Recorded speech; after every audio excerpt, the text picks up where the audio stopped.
30,000 lives, a whole port full of innocents, and a world war later, we find ourselves left with an incredibly douchely voice actor mega-terrorist, and Captain Price wants a piece of him. Yes, we are finally ending this ridiculous trilogy with the death of the man behind it all, Vladimir Makarov.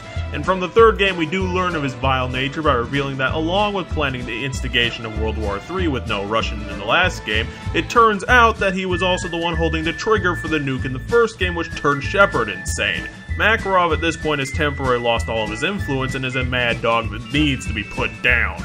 Mostly because the world doesn't know that he was the antagonistic force behind the entire trilogy, and he's obviously not going to stop it in this epilogue episode after coordinating the peace talk / ass kissing of Russia and America. We're pretty much killing this guy out of narrative spite. It feels that way since the game, for absolutely no reason, just decides to stuff Yuri and Price into literal power armor and have them mow down wave upon wave of ultranationalists guarding Makarov at a hotel's restaurant thing.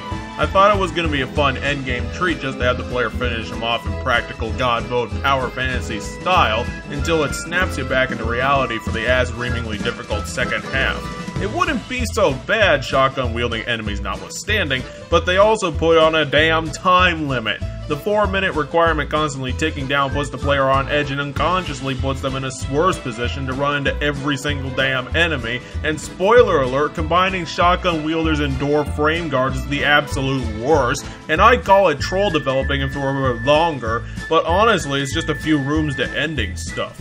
The way this battle finishes it, by and large, a mixed bag because Makarov, not being the idiot, is running to escape on his helicopter, which means chasing him onto the roof, which isn't that hard, a bit annoying, but anyway, a hind ends up blowing out a chunk of the structure, leaving Yuri wounded and requiring Price's revenge be completed by jumping onto the escape vehicle, throwing both the pilot and Makarov out of it before crashing it into the helipad, and what follows was one of my favorite reasons why I love this bit, is that you get to play it as Captain Price. Throughout this entire trilogy, Captain Price has been the most badass soldier ever and just always brutally tough in dealing with the enemy, and here we see his final vengeance unfold as he knocks Makarov down, punches him in the face a couple of times, and then hitches up his neck with the rappel cord before finally shoving his head through the glass ceiling and ending a floor below watching him be hung to death. While the end of Makarov was an interesting way to make it happen as MacGyvery as it happened off the top of Price's head, it just doesn't have the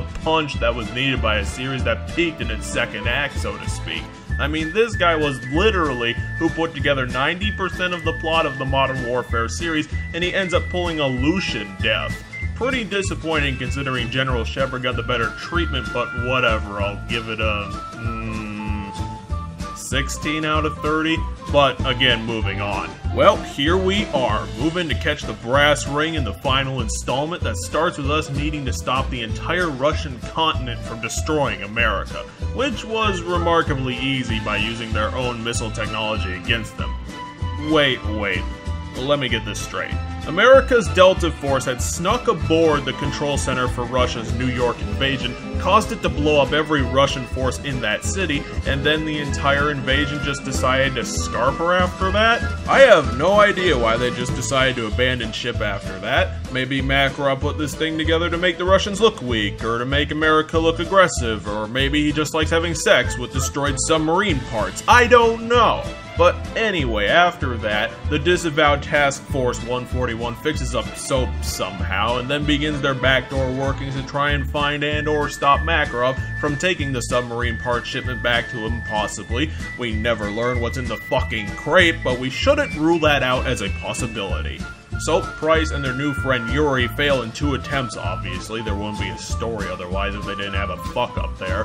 However, turns out Price had stored a UGV with his Indian friends, and now they need to take out a blockade with it. What follows is having a grenade launcher minigun vehicle remote-controlled down the street, invincibly eviscerating all of Makarov's men. And this wasn't just like 15 guys holding up a barricade. No, this was a legitimate massacring of about 100 dudes in 3 freaking helicopters.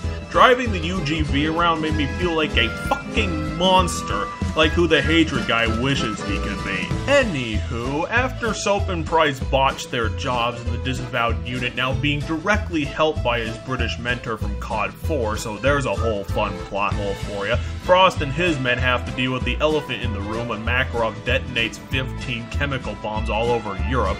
Yes, we had to address this at some point. You cannot invade all of Europe simultaneously, unless you sprung for the 2-day shipping, I guess. Touché, Makarov, you Russian prick. What follows is a more linear version of the American invasion from the last game, shooting a bunch of dudes, then shooting another bunch of dudes, and finally taking on all the damn dudes in front of the Eiffel Tower, calling in the carpet bombing that will kill them all. But before we get to feel our triumphant big balls, we then have to explain to France about how we kind of almost accidentally destroyed their famous national landmark. Whoopsie. Having no other leads at this point because the intelligence agency that Price's friend has is as dense as all shit, the only thing left to do is invade the Bastille. Well, the weapons warehouse that Makarov uses, but the castle is still as medieval as all hell, which I guess is an interesting place to once again hit a dead end. The only thing we really got out of that was that the Russian president isn't giving in to demands, and Makarov's prissy doucheness isn't enough to break him. And the next mission is... wait, let me see if I got this right. Okay, here we go. Leon Kennedy goes down to Spain in order to rescue the president's daughter from a wait, this is the wrong game.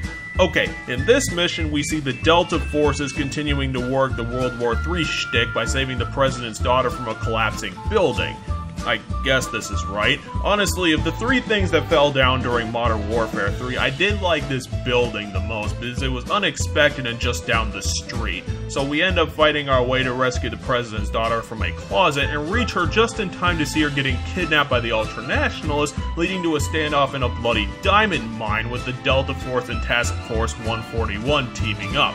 It's a hardcore invasion strategy that leaves us down most of the Delta Force as the ultranationalists were closing in the second that we were escaping with the president's family, but thankfully with them returned, the president of Russia can fire the vice president who had ordered the invasion of Europe through Amazon and turn a treaty with America over the debacle set in place by Makarov and picked up by the Russian people, so... awkward. It's not over for Price, who lost hope in the attempted assassination of Makarov in the first place, and he took that pretty fucking hard by the way he clocked Yuri in the face after his death. At this point, we're pretty much killing Makarov out of game developer spite with the narrative excuse of revenge, and he'd obviously do this all over again to gain nuclear power and a motherfucking dictatorship, because he's a prissy douche and I hate his voice actor. No offense, Roman Varshavsky, but you did make him sound like a dickhead. I'd feel more fulfilled about his character if he died in some sort of explosion or final breath shootout instead of being hung to death, but I suppose getting to play the badass that is John Price gets to make up for that. Ultimately, that's the problem with this whole game. It lacks the punch that was needed for this final installment, and instead saved the Halo 3 peak for Modern Warfare 2, and in the end we got the very definition of a playable movie, which strangely happened in the first half of the game where I ended up feeling like how I suspect the puppet masters on Sesame Street felt with their characters getting all the glory for their actions, while I just sit here on my ass waving X at all my problems until they go away.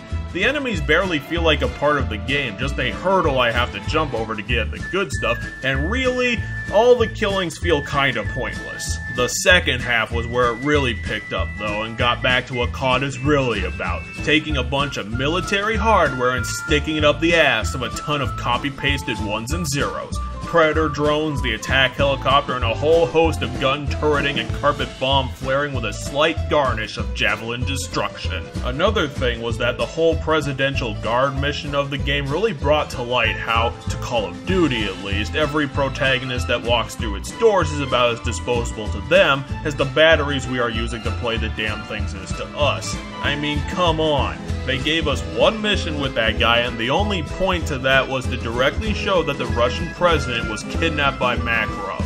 I'm guessing that they had some extra time left over in the project, which is weird considering that this game is 5.5 hours long and had 2 developers on board for it, but since the game was split into half being a thrilling cinema flick and a flashy, marginally interesting video game, I'll cut to the chase. I did like the game, obviously. It had some fun bits and it ultimately gave a good ending to the Modern Warfare World War III plot, but it didn't take where Modern Warfare 2 did and finish it up with a spectacular bang. It just kind of petered out with the whole Makarov revenge plot at the end of the game, so for taking style over substance, I will patch up my final scoreboard for it and hope that we have a better time aboard the SS dual screen handheld. Victory for gamers, viewers. Hope it was worth it.